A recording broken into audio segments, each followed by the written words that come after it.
আসসালামু আলাইকুম। হ্যালো পেটুক জনগণ, কেমন আছেন সবাই?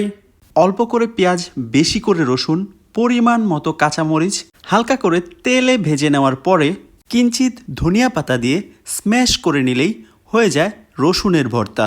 আমি এই ভর্তাটা বানানোর রেসিপিটা যতটা সহজ করে বলেছি, বানানোটাও এতটাই সহজ, কিন্তু এর স্বাদ আপনার মন কেড়ে নেবে, এটা আমার গ্যারান্টি। আমি কখনো ভাবতেও পারিনি এত সাধারণ একটা ভর্তা খেতে এতটা মজাদার হইতে পারে। আজকে প্রথমেই অন্যান্য খাবারের দিকে না তাকিয়ে প্রথমেই এই ভর্তা দিয়েই প্রায় 1 প্লেট ভাত খেয়ে নিয়েছিলাম। আজকে আরেকটি মজাদার খাবার ছিল, সেটি হচ্ছে মাছ দিয়ে লাউয়ের তরকারি।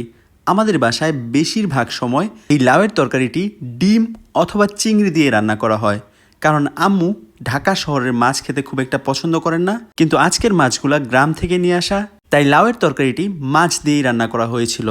সাধারণত হাঁসের মাংসের তরকারিতেই আস্ত রসুনগুলা বেশি মজাদার হয়ে থাকে, কিন্তু যদি গ্রাম থেকে নিয়ে আসা দেশি মুরগির মাংস পাওয়া যায় তাহলে তো অবশ্যই আস্ত রসুন ইউজ করতে হবে। আমি সাধারণত মাংস দিয়ে খুব একটা বেশি ভাত খাই না, কিন্তু এই মাংসটা পাওয়ার পরে মনে হচ্ছিল আজকে মনে হয় আমার ভাত খাওয়ার শেষই হবে না। আজকের খাবারের শেষে ছিল প্রতিবেশী আন্টির থেকে পাওয়া একটি মজাদার পায়েস। আজকের খাওয়া দাওয়া এতটুকুই। সবাই ভালো থাকবেন, সুস্থ থাকবেন। আল্লাহ হাফেজ।